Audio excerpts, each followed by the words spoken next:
Have you ever wondered about paper piecing and how to get started with it? If so, stick around and we'll have our demo on paper piecing coming up. And welcome to Saturdays in Stitches. I'm Angela, owner of Mended Hearts Quilting and Boutique in Ellsworth, Iowa. And I'm Erin. I'm the sales manager here at Mended Hearts. And today we're here to talk to you about everything and nothing all at once. And then we'll show you a demo on paper piecing. As always, the timestamp will be down in the description, so if you don't want to listen to us, you can just fast forward to the demo. Who doesn't want to listen to us? I don't know. I think it's kind of ridiculous that you want to, but... Well, here's the thing. When I'm sewing, long arming, pretty much doing anything, I always have something going. Mm-hmm. Yeah, for in the sure. background. And sometimes I want, not saying I'm mindless, but sometimes I want mindless conversation going on in the background. You know, something you can listen to, but you don't have to think too hard about what's being said. So listen, every week when I come in on Thursday and edit, it still makes me laugh again while I'm editing. I'm like, well, that's a good thing. So, like, if I can laugh twice at ourselves, you should be able to laugh once. All right. Yeah, that's true. That's true. We are entertaining, if nothing else. And nothing else.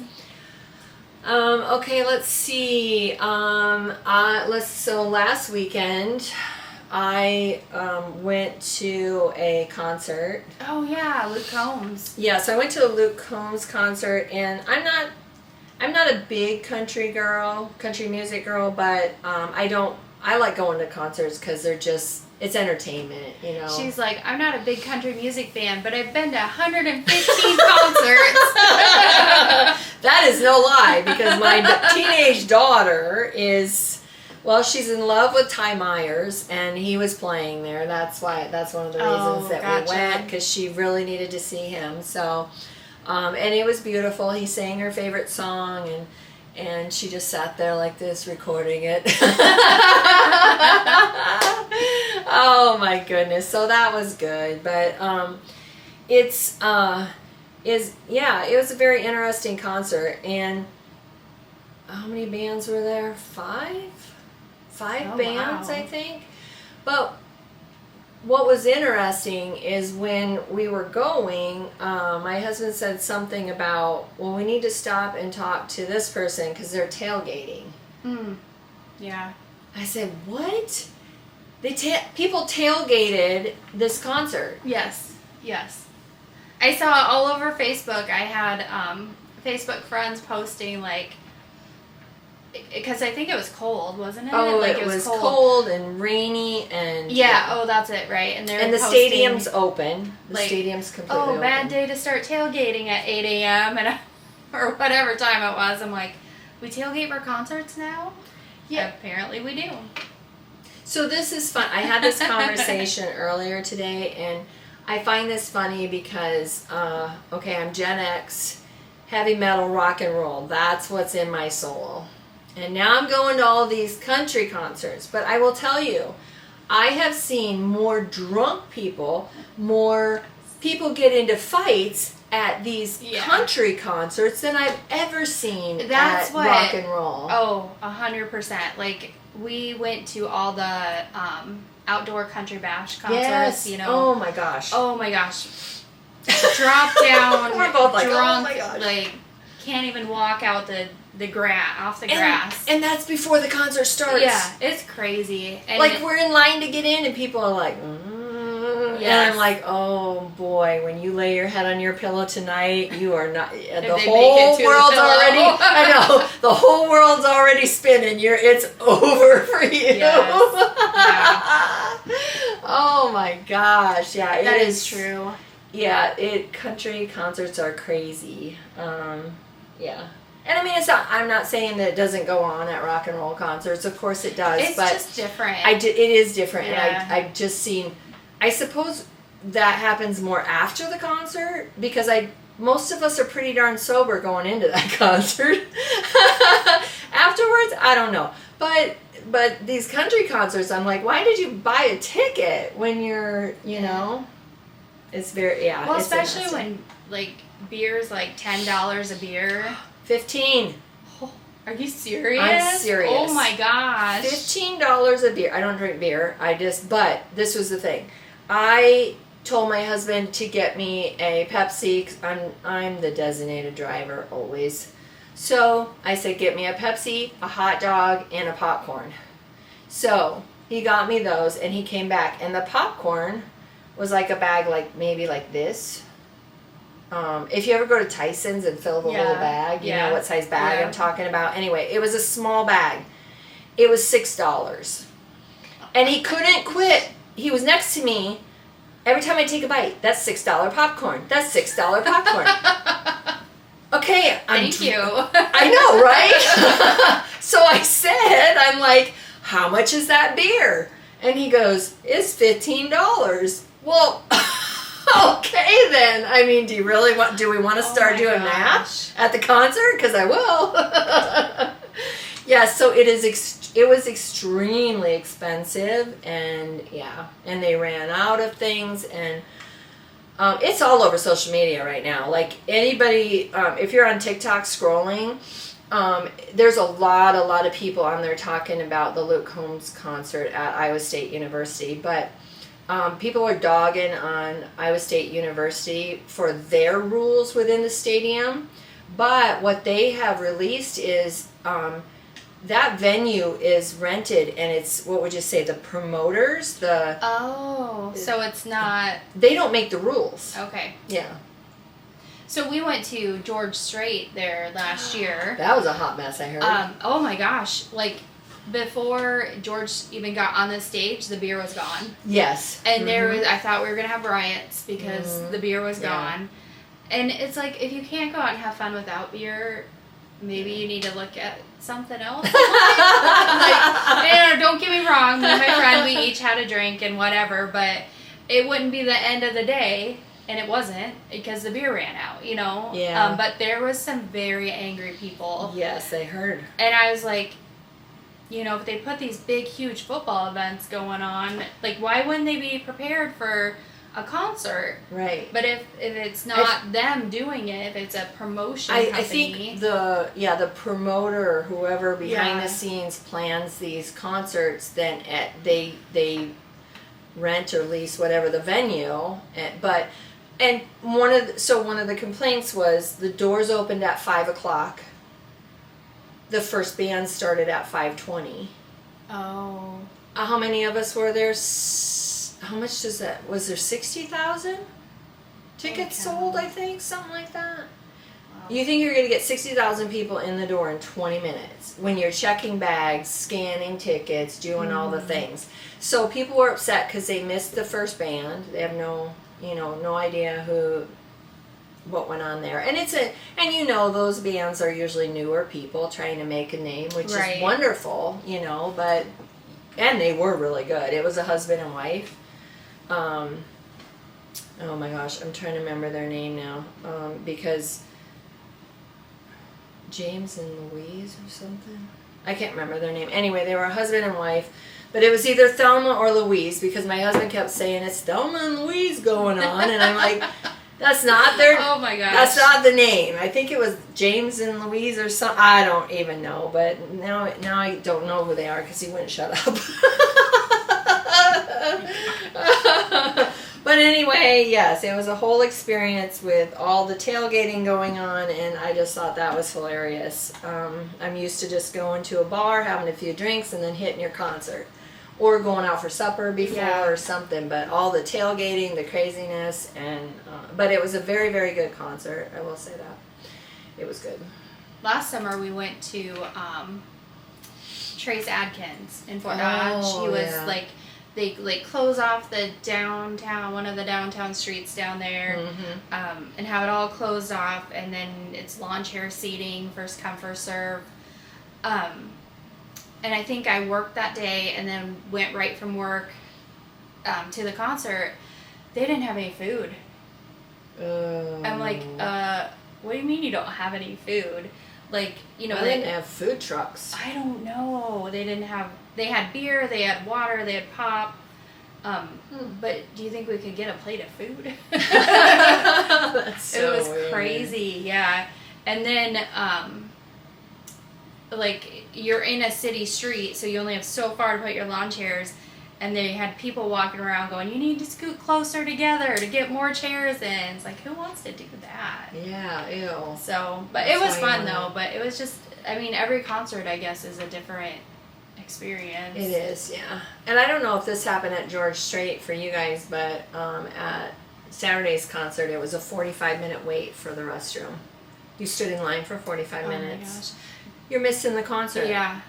I don't remember the restroom being an issue, but the concession stands were at least 45 minutes. Yeah. And that was And they another had reason it made people mad. So when you're in the stadium and you're lined up for the concessions here, they did a cross concession this way for food. So you had a line going this way and you had lines going this way. So people are like, are you trying to get a corn dog? And they're like, no, I'm trying to get a beer and popcorn, and like nobody knows what line they're in. It's crazy. And how can it be such a mess? I don't know. Like that, I don't know. That makes me crazy, because when you're talking about big events, there needs to be organization. There needs to be, Now, we'll see if they learn any lessons, because I'll be back for Jelly Roll at that same event center. I love Jelly. That's such a good concert. Oh my gosh. So anyway, yes, I'll be back for that. So we did that, and then Sunday was my niece's bridal shower. Oh, fun. So, yeah. Good. That was good. Yeah. I am telling you, I was very peopled out. I can only imagine. It was hard. But I said, Grace, it's Cameron. Let's go. We gotta go. But man, I could just use a day without people. No offense, people. Yeah. But you just it's just constant running and going to things and all this. Yeah, and that's a lot of people on a Saturday when you're at that concert for that long. Because we didn't get home till 1 o'clock in the morning. Oh my gosh. So we went in at 5. And yeah, and the concert probably got out at around midnight, I would say. Wow, it went for a while then. And we walked to our car, which we parked a ways away so we could get out quickly, which was great because my brother-in-law and sister-in-law were there, and they parked close to the stadium, and they were just across town at one of the hotels just off of 30. They didn't get to their hotel until 1:30. Oh my gosh. I was already home in bed at 1 o'clock, and we live, 30 miles north of the stadium, I think it is. So yeah, just hopped on the interstate and went home. It was so easy. And they were like, oh, let us give you a ride to your car at least. Nope. Not a chance. We'll just walk. It'll be fine. After George Strait, we had parked like at Walmart, or not Walmart, Hy-Vee, that parking area. Yeah. And walked from there.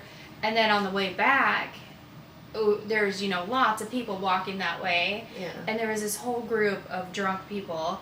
And the whole time the guy's like, I don't know where we parked. and he kept coming back. He's like, do you know where whatever street is? I'm like, no, but we can Google it. Like, I don't know the streets around here either. Oh my Like, gosh. should you be driving? Do you have someone to drive you? Like, it's just a whole different world. It is. Oh my goodness. Yeah. Well, and this coming weekend I will be in Chicago chaperoning high school students. So I got state bowling this weekend. Yeah. I'm not looking forward to going back to that tiny bowling alley, and it's going to be 80 degrees outside, and you're jam-packed full of people. Well, But I guess that's why I have my fan. my two favorite things, I love Chicago, so that's my number one favorite thing, to go to Chicago. But we're taking them to the Shed Aquarium, and I love aquariums, so that's wonderful. And then we're going to see Hamilton. Oh, cool. Yeah, that'll be good. So, yeah. So I'm excited to see that. And, I was hoping to get tickets for Grace, and we never got around to it. So thankfully she gets to see it, and she's even more excited. So, yeah, I think that'll be a good time. Mm-hmm. Yeah, mine won't be that exciting, but at least we get out and hang out with friends and just relax. Speaking of being peopled out, though, like tomorrow, like Wednesday, this week Wednesday, last night of bowling. Like bowling's done, but we have to go back for meeting, prizes. And fun night or something? Do you have a fun night? No, it's just a meeting and prizes. And then Thursday we go back and they do their USBC meeting, and then the fun night, like prizes and all the things. But then the next week on Wednesday, I'm like, I don't want to work. I don't want to leave the house because I've been, working bowling, or sometimes work, but bowling every Wednesday since August. Yeah. So it's like, it would be nice not to have to go anywhere for a whole Wednesday. Last week was technically our last night of league bowling, and this Wednesday's fun night, but I said I'm not fun, so I'm not going to go. So the way they get you to the USBC meeting, and it's a meeting, it's a whole agenda that you have to sit through. Yeah. But they feed you, 1, free supper, and 2, then you can bowl afterwards, and you can win prizes. One of the prizes is half a hog. Oh. And I'm like, all right, let's go. Well, there you go. That's a good prize. I probably will win a lotto ticket. That will not be a winner. But I mean, it's still Way fun. to be positive. Hey, I'm going. That's all. Oh my gosh, that's funny. Oh yeah. All right, well. It's kind of bittersweet when bowling ends. It's like relief, but then you know it's going to start again. Yeah. Like, how many days do I have till it starts again? Yeah, I don't even think about that. Oh. I did find a clinic I think I'm going to go to, though, in May to improve my skills. You're going to a bowling clinic? I think so. Okay. If I get brave enough to drive in Omaha by myself. Oh. Yeah. Which I can. I can do it. Yeah, you can do it. But, yeah, kind of excited. All right, well. Oh, your nails are cute. Oh, yeah, I got my nails done Sunday. The little flowers. Yeah. Yep. She's like, do you want black? I said, no, we're going to do something besides black this time. She's like, black next time? I said, probably. Well, I had red sparkly, like Christmas. Yeah. And I was like, yeah, I'm going to do that. And then Lee was like, oh, she goes, why don't you do a cat eye? I said, all right, I'll do a cat eye. I think she wanted to do a cat eye. So this, I don't know, this is very fall. It is fall, yeah. But on the card, it looked very beachy coral. Oh. So, but it definitely came out fall. And I don't care. I love this color. So in 3 weeks, I'll go back and get my nails done, but it'll be right before Chicago. So I made my appointment to go get them done. I made it so that it worked for 3 weeks.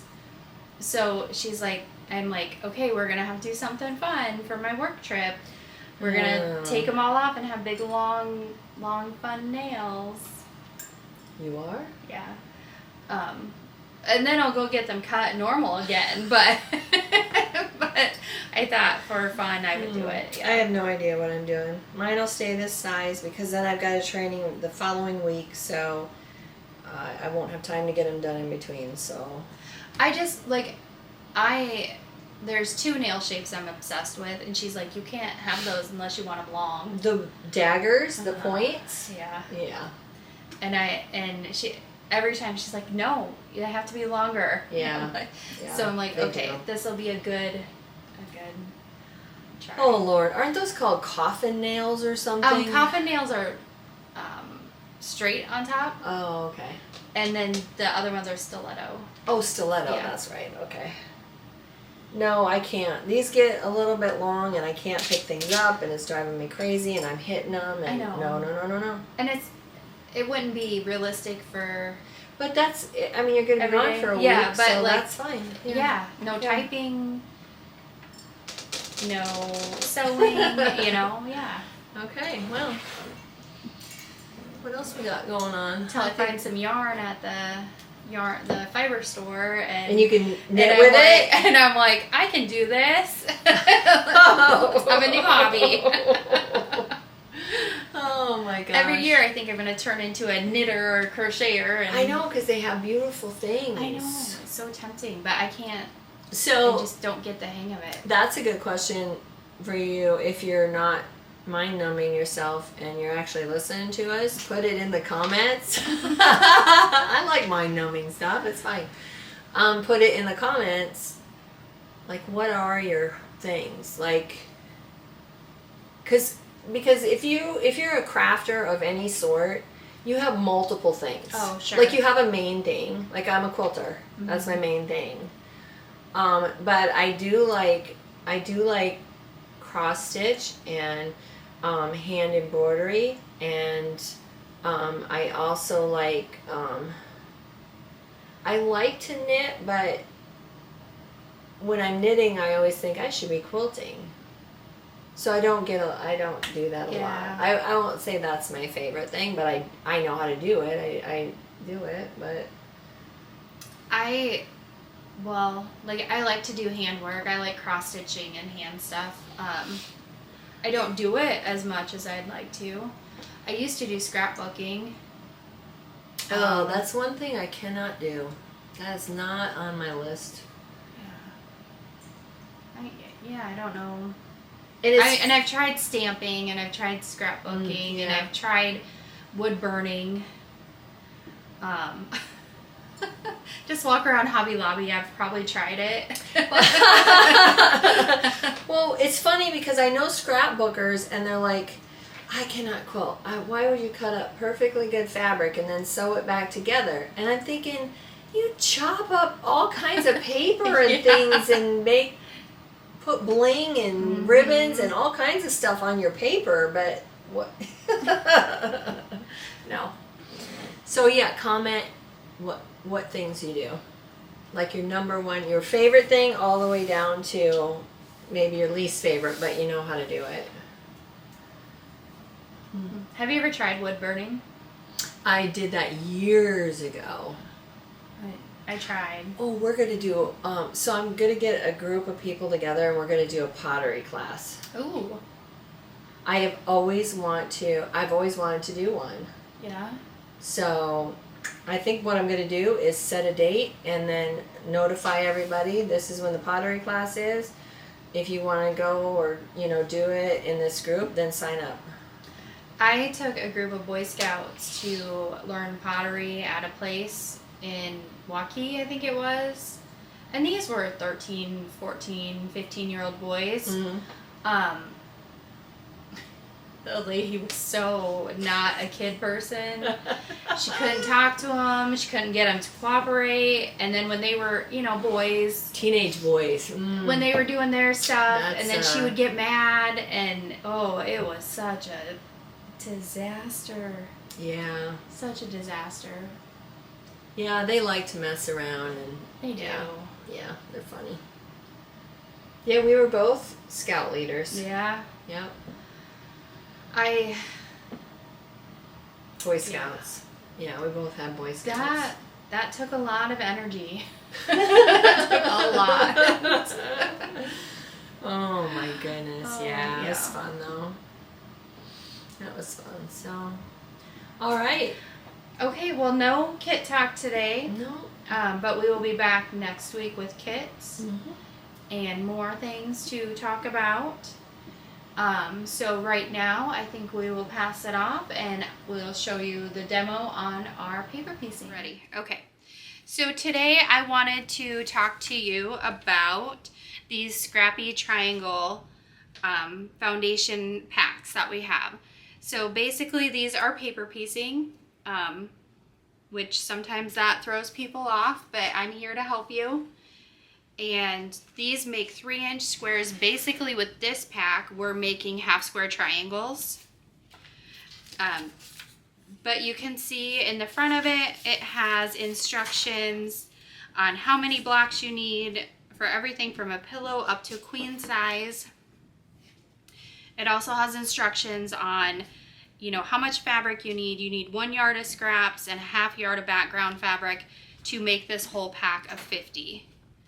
So this is 3-inch scrappy triangles. We also have scrappy half rectangles, which are 3 by 6 inches, so a little bit bigger. Same concept though, just not as fun because it's not as tiny of pieces. I like the tiny pieces. So we have these, but today we're going to work with the scrappy triangle blocks. So I decided to make this patriotic, and I'll just lay out a few of my blocks here. So what's fun with these is that it's a half square triangle, so there's several different layouts that you can choose on how you want it to look. And it's just kind of fun to play around with them and see what different ways you can have it. So I believe this will be how I'm going to put it together. But I haven't really decided yet. So, okay, so here's you can see some of the blocks. So all these come, the scrap pack has 50 different papers in there, and they're all a little bit different, and you can pick and choose and do however many you want, or you can do the whole pack. Oh, I got even more there. I'm kind of proud of myself how many I got done.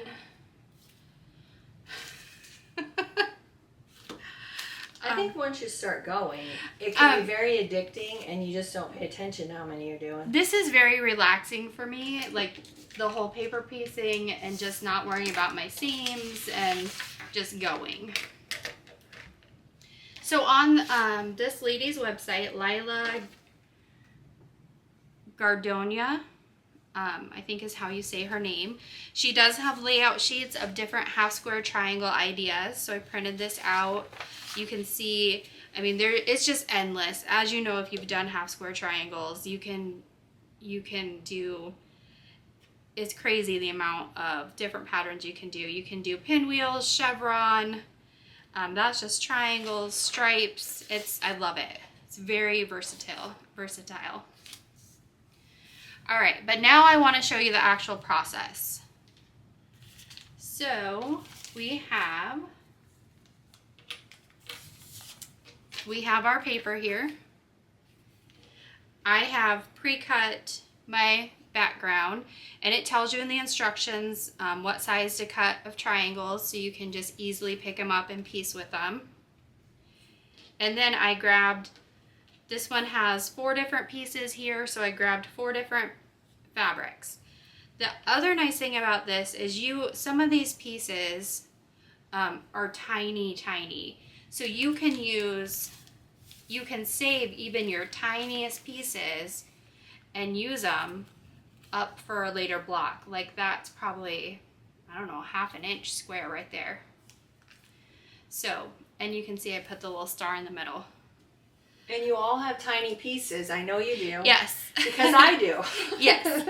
And I did try to start out very scrappy, very, just let it go. That didn't work for the whole time.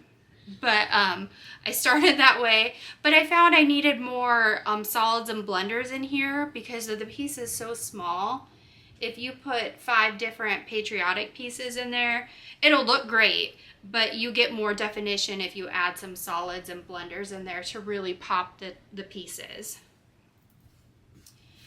Okay, so I have my paper here. I'm going to take my Sewline glue stick. I'm going to put a piece of glue or a line of glue under piece 1. Fabric number 1 is always pretty side down at the table. I'm going to take my number 1 that's glued and put it on top of the fabric. All I'm looking for is to make sure my piece 1 is covered.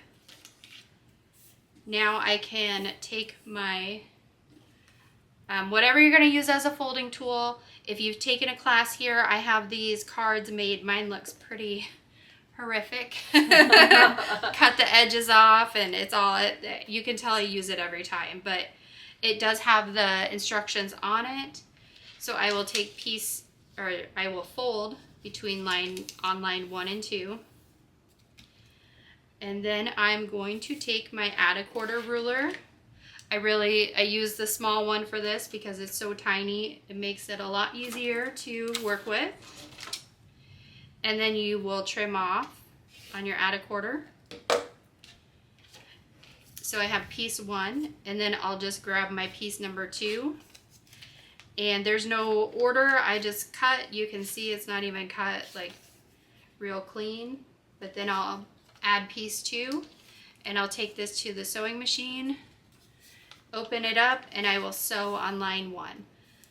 When I'm sewing these, remember to lower your stitch length. I use 1.5 or 1.6. With this little, I went down to 1.5. Start sewing a few stitches before, continue sewing a few stitches past the line. So this one, you can see here, oh, I should have used a darker thread. I have it sewn. Then you can take it and press it open. A lot of times with this size of piecing, in paper piecing, I will just use my acorn pen, and I will just finger press it down. And see how the acorn easy press just relaxes it, and it lays right down. So once you have your 1 and 2 pressed, you can flip it over. You'll find number 3. And again, I'll fold back on line 3.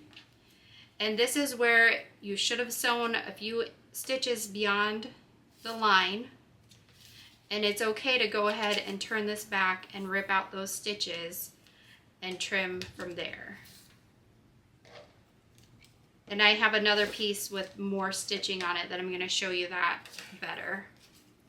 So then we have 1 and 2, and we're ready to sew on 3. So I have number 3. I can just grab my next piece, right side up on the table, add piece 3, take it to the machine, and you're going to sew down the line. And that's just the same process for all these blocks.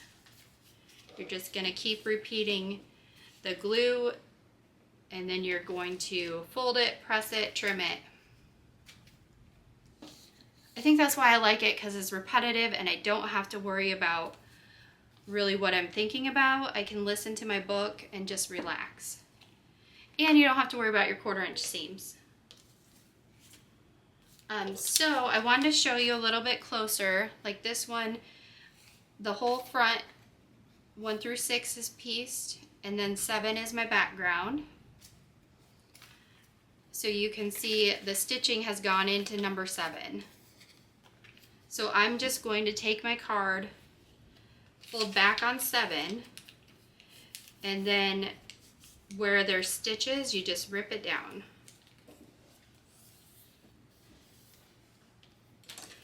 And then once you have it settled down, you can just trim all that off. And this part's all going to be trimmed down, and it's in the way, so I'm just going to trim it off right now. So now I have a nice clean line to add my background triangle, and then I can finish my block. So why do you add a couple extra stitches if you're going to rip them out? Because you want it to make sure you're locking it in. So you're going past the line, so if you were folding and didn't have the stitches on there, then there's a chance it's going to start unraveling down into where you want to keep the stitches. So this, when I put my background piece on, I'll sew over all that and lock all the pieces in. That's a good question.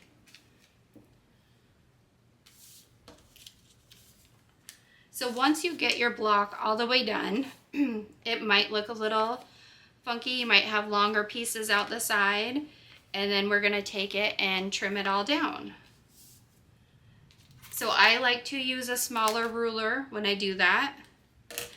And I also make sure I have either my no slip grip hearts or my true grips on the back of it. That way it doesn't slip on the paper when you're trying to trim. You can trim with your out of quarter ruler, but I feel like it slips a little bit when it's right on top of the paper like that. I get a better grip with this. I like to find my 1/4 inch on my ruler and actually measure a 1/4 inch from the dark solid line and not just follow the dotted line. That's probably my preference. You know, it should come out the same, but just in case I go 1/4 inch off the dark solid line. That way I know it's all gonna be a 1/4 inch when I'm done. Sometimes paper will distort a little bit.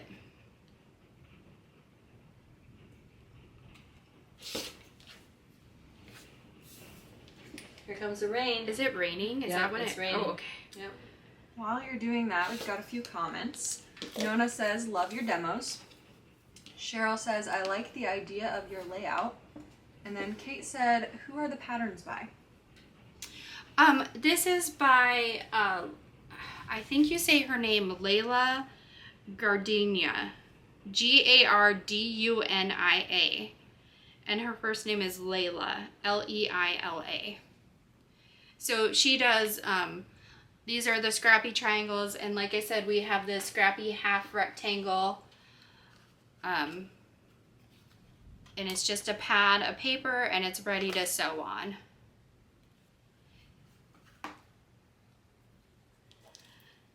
So I have this one trimmed, so then I can just add it to my stack and keep going till I'm all done.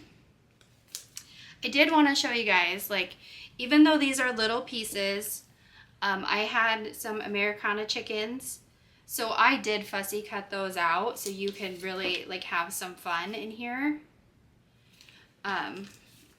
You definitely don't have to, but I love to. And then this fabric is like a larger print, and it had the USA written on it, so I tried to keep that in there. And I don't know. I think it's fun to fussy cut. Do you fussy cut things? Anybody? No. No?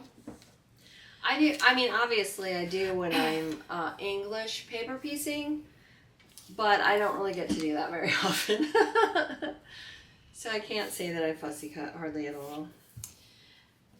But even the more you turn it, I mean, it's just like a little puzzle. Like, you can sit and play with it and make different patterns in the half square triangles. I think the beauty of this for me is I love Scrappy, and I don't pay attention to what goes where. And I know that's hard for a lot of you. It is hard for Erin. But if you just relax and let go, when this is all done, who cares?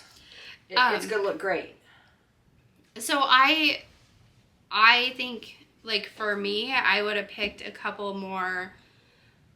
Like, if I was going to do it again on a different project, I'd pick like 3 colors maybe and have it more solid reading, so it's more in your face, like you can see the pieces better. Mm-hmm. Does that make sense? Mm-hmm. I do love this, and I think it's going to be really neat when it's all put together. I do not take my papers off until after I sew it all together, and that way I can follow this for my 1/4 inch if I need to. That's another thing that I feel like is a personal preference. Either you like to do it that way or you don't, but it kind of holds these little triangles into place more while you're sewing them together. Got a few more comments. Lisa says, love the tip of cutting 1/4 inch from the solid line. Good tip. And then we've got a few people, Helen, Cheryl, and Lisa, saying yes, they like to fussy cut. Oh, good. Well, that's my quick paper piecing demo for today. Paper piecing is something Angela and I both do here. Everyone on the staff is informed on how to do it as well. And so if you ever need any tips or tricks, reach out if you're stuck on something. If you're local, you can come to my QuiltWorks paper piecing class, and I would love to help you out. So I believe, just a side note, if somebody signs up for a paper piecing class and they're new to it, say QuiltWorks. Oh, yes. You have a video that you send them on how to cut, correct? I do have a QuiltWorks. So for my QuiltWorks workshop, you get more out of it if you come with it already cut and ready to sew. That is hard. I understand that. So I did a video. We go through opening the pattern up to cutting it and all the things, so that hopefully that will help you get prepared for class. So yes, I do send that private video out. It's only if you sign up for the class. I send it out to you, and then if you have questions, you can come back and ask. Yeah, that's a nice little bonus. I should do a new video because I feel like I could probably do things a little bit more. Yeah. You're always like changing and updating updating. Yeah. No, I get that. Yeah, I get a little that. more streamlined maybe. Yeah. Ready to switch? Yes. So I hope everybody enjoyed that and gives you a little insight into paper piecing world. Hanging out with us today. I hope you enjoyed my demo on paper piecing. As always, the links to the products we used are down below in the comments. And if you are having fun with us, go ahead and like and subscribe, share us with your friends, and leave a comment to help us know that you're there. Excellent. Okay? All right, we'll see you next Saturday. All right.